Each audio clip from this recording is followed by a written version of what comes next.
पृथ्वी से 25 अरब 22 करोड़ किलोमीटर और कहें तो 168 AU यानी पृथ्वी और सूर्य की जो दूरी है उससे 168 गुना दूर इस समय 48 साल पहले लॉन्च हुआ स्पेस प्रोब वॉयेजर 1 है। ये लगातार हमसे 17 किलोमीटर पर सेकंड की स्पीड से दूर होता जा रहा है। साल 2029 में ये इतनी दूरी तय कर लेगा जितनी दूरी को लाइट को भी ट्रेवल करने में पूरा एक दिन लगता है। पर अपनी गोल्डन डिस्क में पूरी मानव जाति का डेटा लिए ये स्पेस प्रोब आखिर कब तक इंसानी सभ्यता के सबूत लेकर के इस ब्रह्मांड में भटकता रहेगा? आखिर इसका भविष्य क्या है और ये कब तक मानव सभ्यता के कांटेक्ट में रहेगा? आज से 1 लाख साल बाद ये कहाँ होगा और 1 अरब साल बाद इसकी लोकेशन क्या होगी? और क्या ये कभी मिल्की वे गैलेक्सी को पार करके एलियंस की खोज में कभी दूसरी गैलेक्सी में जा पाएगा? आखिर वॉयेजर 1 का लास्ट डे कैसा होगा? तो इन्हीं सभी बातों को जानने के लिए और वॉयेजर प्रोब और साथ में उसके जैसे दूसरे प्रोब्स जो लगातार ब्रह्मांड में भटक रहे हैं उनके भविष्य को जानने के लिए ये वीडियो पूरा देखिए, क्योंकि क्या पता इससे आपको भविष्य में अंतरिक्ष में मानव जाति के अस्तित्व और असीमित ब्रह्मांड के बारे में कुछ ऐसा पता चले जो आपकी सोच को हमेशा के लिए बदल दे। तो जल्दी से सीट बेल्ट पहन लीजिए और चलिए मेरे साथ वॉयेजर प्रोब्स की एक और हैरान कर देने वाली यात्रा में। साल 1977 में नासा ने सौरमंडल के सभी ग्रहों को पहली बार एकदम से करीब से देखने के लिए 2 स्पेस प्रोब लॉन्च किए, जिसमें वॉयेजर 2 को पहले लॉन्च किया गया और ठीक उसके 2 हफ्ते बाद वॉयेजर 1 लॉन्च हुआ।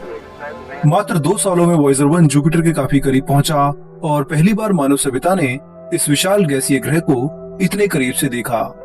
उसके बाद इसके चंद्रमाओं को देखते हुए स्पेस प्रोब और 1 साल बाद यानी 12 नवंबर 1980 को शनि ग्रह से करीब 1,84,000 किलोमीटर दूर था।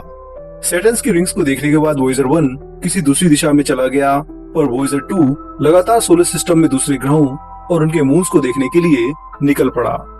साल 1985 में ये यूरेनस के काफी करीब था। यहाँ पर वॉयेजर 2 ने उसकी कई इमेजेस के साथ साथ पहली बार रिंग्स को भी कैप्चर किया। उसके बाद ये फिर साल 1989 में सौरमंडल के आखिरी ग्रह नेपच्यून पर पहुंचा और इसकी सबसे क्लोज इमेज ली। नेपच्यून की सतह से करीब 80,000 किलोमीटर पर क्लोजेस्ट अप्रोच करते हुए वॉयेजर 2 उसके चंद्रमाओं को भी देखता है और फिर आगे हमारे सोलर सिस्टम की बाहरी बाउंड्री में एंटर कर लेता है। साल 2012 में वॉयेजर 1 पहली बार सूर्य के हीलियोपोस को पार करते हुए इंटरस्टेलर स्पेस में चला जाता है। हीलियोपोस के बाद सूर्य का मैग्नेटिक फील्ड काम करना बंद कर देता है, इसलिए वैज्ञानिक इसे ही इंटरस्टेलर बाउंड्री मानते हैं। इस समय वॉयेजर 1 और वॉयेजर 2 दोनों ही इंटरस्टेलर स्पेस में ट्रेवल कर रहे हैं। पर अगर आप ये समझते हैं कि दोनों ही स्पेस प्रोब इस समय इंटरस्टेलर स्पेस में हैं, तो ऐसा नहीं है।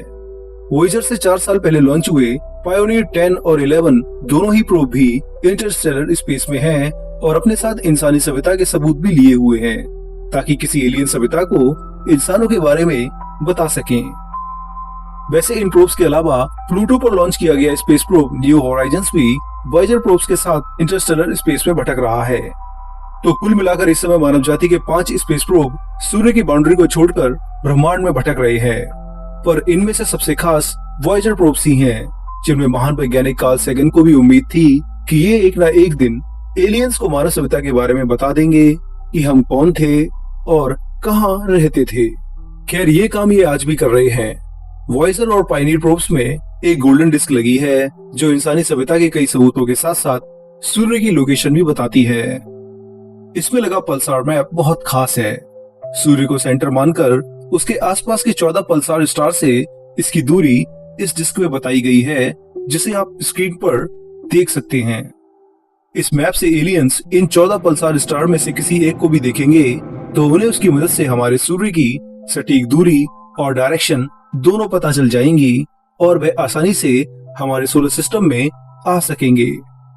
अब आप सोच रहे होंगे कि आखिर नासा और कार्ल सैगन ने इन पल्सार स्टार्स को ही क्यों लोकेशन के लिए चुना। वो किसी विशाल तारे का भी रेफरेंस दे सकते थे जो कि कई हजार लाइट ईयर से आसानी से दिखाई दे जाता है। तो आइए जल्दी से इस रहस्य के बारे में जानकर फिर आगे चलते हैं वॉयेजर प्रोब्स के साथ सीधा मिल्की वे की यात्रा पर। दोस्तों, पल्सार स्टार असल में न्यूट्रॉन स्टार होते हैं। इन्हें पल्सार इसलिए कहा जाता है क्योंकि ये बहुत तेजी से घूमते हैं। ऐसे समझिए 1 सेकंड में 600 बार। इतनी तेजी से घूमने के कारण इनके मैग्नेटिक पोल्स में से खतरनाक रेडिएशन निकलती है, और जब इस रेडिएशन को हम पृथ्वी से या किसी दूसरे ग्रह से देखते हैं तो ये खास पैटर्न पर पल्सेट करती हुई यानी झिलमिलाती हुई नजर आती है। इसी के कारण इन्हें पल्सार स्टार कहा जाता है। हर पल्सार स्टार का पल्सेटिंग रेट अलग अलग होता है, ठीक वैसे ही जैसे हर इंसान के फिंगरप्रिंट अलग होते हैं। तो वॉयेजर में लगी गोल्डन डिस्क को अगर एलियन पकड़ ले और इस मैप को ध्यान से देखें तो इसमें मौजूद इन 14 पल्सार स्टार्स के पैटर्न को ट्रैक करें तो एलियंस पक्का इसकी मदद से पृथ्वी को खोज लेंगे। पर दोस्तों, ये जितना आसान दिखाई देता है उतना नहीं है, क्योंकि ये मैप केवल हमारी मिल्की वे गैलेक्सी में रह रहे एलियंस के लिए ही काम करता है। पर जैसे जैसे डिस्टेंस बढ़ती है तो अंतरिक्ष में तैर रहे विशाल इंटरस्टेलर क्लाउड और धूल के कारण पल्सार स्टार्स को देखना और भी मुश्किल हो जाता है। पर इन सब के बाद भी वॉयेजर लगातार स्पेस में आगे बढ़ रहा है। इसका फ्यूल खत्म भी हो जाए तो भी ये कई अरबों सालों तक अपनी गोल्डन डिस्क संभाल कर आगे बढ़ता ही रहेगा। साल 2036 में ये पूरी तरह से हमसे दूर हो जाएगा, इसके सभी इंस्ट्रूमेंट काम करना बंद कर देंगे और फिर हम इससे कभी कोई कांटेक्ट नहीं कर पाएंगे। पर उसके बाद भी ये हमारे लिए सबसे इम्पोर्टेंट प्रूव होगा। खैर, लगातार ऐसे चलते ही वॉयेजर 1 आज से 20,000 साल बाद हमारे सोलर सिस्टम के ऑट क्लाउड को पूरी तरह पार करके अब ऐसे स्पेस में होगा जहां से इसे सूर्य एक बेहद छोटा तारा नजर आएगा। पर अगर आप ये सोच रहे हैं कि अब ये यहाँ से सीधा नजदीकी तारे प्रोक्सिमा सेंटोरी की ओर जाएगा, तो ऐसा नहीं है। दोनों वॉयेजर प्रोब्स की जो ट्रेजेक्टरी है, यानी वो जिस दिशा में जा रहे हैं, तो वे कई हजारों सालों तक किसी भी तारे के नजदीक नहीं जा पाएंगे। हालांकि वॉयेजर 1 की पहली किसी स्टार सिस्टम में एंट्री आज से 40,000 साल बाद होगी। तब ये ग्लीजा 445 तारे से 1.6 लाइट ईयर की दूरी से गुजरेगा। ये उस समय किसी स्टार के सबसे नजदीक होकर के गुजरेगा और सूर्य से तब इसकी दूरी 2.3 लाइट ईयर्स होगी। हालांकि नासा को बहुत कम उम्मीद है कि इस स्टार पर किसी प्लेनेट पर जीवन होगा, क्योंकि यह तारा वास्तव में एक रेड ड्वार्फ है और इसका मास सूर्य का 1/3 है। यानी ग्लीजा 445 जैसे 3 तारों को लाया जाए तब ये तारा सूर्य की बराबरी कर पाएगा। पर सबसे हैरान करने वाली बात इस तारे की यह है कि आज ये तारा हमसे 17 लाइट ईयर दूर है, पर ये लगातार हमारी पृथ्वी की ओर आ रहा है। तो जब वॉयेजर 1 40,000 साल बाद यहाँ आएगा तो तब इसकी दूरी हमसे केवल 3.5 लाइट ईयर होगी। उस समय ये सूर्य से सबसे नजदीकी तारा होगा। इसके बाद वॉयेजर 1 इस तारे को पार करके फिर गैलेक्सी के दूसरे तारों की ओर जाएगा। ठीक ऐसे ही वॉयेजर 2 भी आज से 42,000 साल बाद रॉस 248 तारे के करीब से निकलेगा। उस समय यह तारा हमारे सूर्य के सबसे पास होगा। हालांकि दोनों वॉयेजर प्रोब इन तारों के पास से निकलेंगे, पर यहाँ जीवन न होने से एक भी एलियन इन्हें कांटेक्ट नहीं कर पाएगा। अगर सब कुछ सही रहा और ये दोनों प्रोब किसी तारे की ग्रेविटी से इफेक्टेड नहीं हुए तो ये अपनी स्पीड को मेंटेन करते हुए फिर आगे लाखों सालों तक ऐसे ही मिल्की वे गैलेक्सी में भटकते रहेंगे। वॉयेजर 1 आज से 10 लाख साल बाद सूर्य से 57 लाइट ईयर दूर होगा और लगातार अपनी गोल्डन डिस्क लिए आगे बढ़ता रहेगा। फिर 17,60,000 साल बाद ये हमसे 100 लाइट ईयर दूर होगा। और इतना दूर होने और इतने साल बीत जाने पर भी इसमें लगी गोल्डन डिस्क खराब नहीं होगी। नासा मानता है कि गोल्ड से कवर ये डिस्क 5 अरब साल तक इस ब्रह्मांड में बिना किसी खराबी के बच सकती है। तो ऐसे में वॉयेजर प्रोब के जरिए एलियंस के कांटेक्ट करने के बहुत चांस हैं। इतने सालों में एक ना एक बार ये पक्का किसी एडवांस सभ्यता या फिर किसी ऐसे ग्रह से जरूर गुजरेगा जहां एलियंस होंगे। खैर, अगर ये ऐसे ही चलता रहा तो आज से 25 करोड़ साल बाद ये हमारी गैलेक्सी का एक पूरा चक्कर लगा लेगा। इसके बाद ये हमारी गैलेक्सी में आगे तो बढ़ेगा, पर लगातार हर 25 करोड़ सालों में एक चक्कर लगाता ही रहेगा। ऐसे ही 4 चक्कर लगाने के बाद इसके 1 अरब साल पूरे हो जाएंगे और 1 अरब साल बाद भी ये आज की 17 किलोमीटर पर सेकंड की स्पीड से चलता रहा तो अब ये पृथ्वी से 56,000 लाइट ईयर दूर होगा। खैर, ये इसकी थ्योरेटिकल लिमिट है। स्पेस में ग्रेविटी, डार्क मैटर और दूसरे विशाल तारों की वजह से वॉयेजर 1 की स्पीड कम हो जाएगी, तो हो सकता है कि वह 1 अरब साल बाद 56,000 लाइट ईयर की जगह केवल 45,000 लाइट ईयर दूर हो। इतना दूर होने पर भी ये हमारी गैलेक्सी के एज यानी सबसे बाहरी आर्म तक नहीं पहुंच सकेगा। इसके लिए अगर हम गैलेक्सी के सेंटर से सूर्य की दूरी निकालें तो वॉयेजर 1 को हमारी गैलेक्सी को पार करने के लिए कम से कम 75,000 लाइट ईयर की दूरी तय करनी होगी। जो कि इसकी स्पीड से देखा जाए तो पॉसिबल लगता है। ये 1.5 अरब यानी आज से 150 करोड़ सालों में इस दूरी को पार कर सकता है। पर प्रैक्टिकली देखा जाए तो यहाँ पर फिजिक्स वॉयेजर 1 को कभी भी हमारी मिल्की वे गैलेक्सी को पार नहीं करने देगी। 5 अरब सालों तक भी इसकी गोल्डन डिस्क सही रही और ये प्रोब भटकता रहा तो भी ये मिल्की वे को पार नहीं कर सकेगा। इतने सालों में ये गैलेक्सी की कम से कम 20 परिक्रमा कर लेगा पर इसे पार नहीं कर पाएगा। मिल्की वे गैलेक्सी की ग्रेविटी बहुत ज्यादा है। इसमें मौजूद 400 अरब तारे और करोड़ों ब्लैक होल्स के मास को मिलाकर देखा जाए तो अगर किसी भी ऑब्जेक्ट को मिल्की वे गैलेक्सी को पार करना है तो उसके लिए उसे अपनी स्पीड कम से कम 550 किलोमीटर पर सेकंड करनी होगी। इस स्पीड से ही वे मिल्की वे के ग्रेविटेशनल फील्ड को एस्केप करके उससे बाहर निकलकर ब्रह्मांड में अकेले भटक सकता है।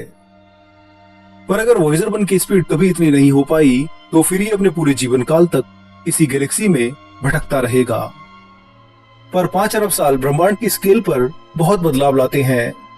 इतने सालों में हमारी पृथ्वी नहीं बचेगी और ना ही सूर्य का कोई अस्तित्व होगा। पर मानव जाति अगर एडवांस सभ्यता बन सकी तो वह पक्का इस गैलेक्सी में जीवित रहेगी।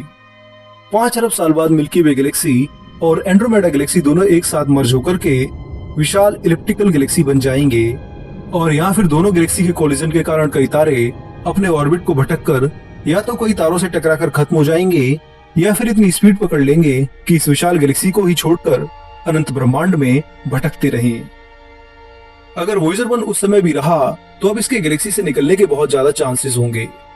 अरबों तारों की ऑर्बिट बिगड़ने से ये प्रोब ग्रेविटी के कारण अपनी स्पीड को और बढ़ा सकता है और अगर इसकी स्पीड कई तारों की वजह से इस महाविशालकाय गैलेक्सी की एस्केप वेलोसिटी से ज्यादा हुई तो फिर वॉयेजर हमेशा के लिए मिल्की वे और एंड्रोमेडा दोनों को ही पार कर जाएगा और अनंत ब्रह्मांड में भटकता रहेगा। हालांकि थ्योरेटिकली ये पॉसिबल है कि वॉयेजर 1 और 2 हमारी गैलेक्सी को पार कर जाएं, पर प्रैक्टिकली ऐसा होना बिल्कुल असंभव है। फिजिक्स और ब्रह्मांड में मौजूद अरबों तारे और उनकी ग्रेविटी वॉयेजर प्रोब्स को कभी गैलेक्सी पार करने ही नहीं देगी। ये अपने लास्ट दिन भी इसी गैलेक्सी में दम तोड़ देगा और मानव जाति का ये पहला इंटरस्टेलर प्रोब हमेशा के लिए ब्रह्मांड के अनंत आकार में गायब हो जाएगा। और इसी के साथ साथ पायोनियर 10 और 11 और न्यू होराइजन्स प्रोब भी मिल्की वे से कभी बाहर नहीं निकलेंगे। जब तक मानव सभ्यता एडवांस टाइप 2 सिविलाइजेशन नहीं बन जाती तब तक हम ऐसा कोई भी प्रोब नहीं बना पाएंगे जो कि सीधा गैलेक्सी से बाहर चला जाए। टाइप 2 बनने पर ही हम लाइट की स्पीड से चलने वाला प्रोब बनाकर ही गैलेक्सी से बाहर जाकर एक्सप्लोर कर सकते हैं, पर उसमें कितने साल लगेंगे ये कोई नहीं जानता है। पर फिलहाल दोस्तों हमारी ये वीडियो की यात्रा अब यहीं खत्म होती है। मुझे उम्मीद है कि आपको इस यात्रा में मजा आया होगा और आपने कुछ नया सीखा होगा। अगर आपको पक्का ये वीडियो पसंद आई है तो जल्दी से इस पर कमेंट कीजिए और वीडियो को लाइक शेयर करने के साथ साथ हमारे चैनल साइमिक को भी सब्सक्राइब कीजिए। अब मैं आप लोगों से मिलूंगा अगले हफ्ते एक और मजेदार वीडियो के साथ। तब तक के लिए नमस्कार, जय हिंद, आपका दोस्त शिवम।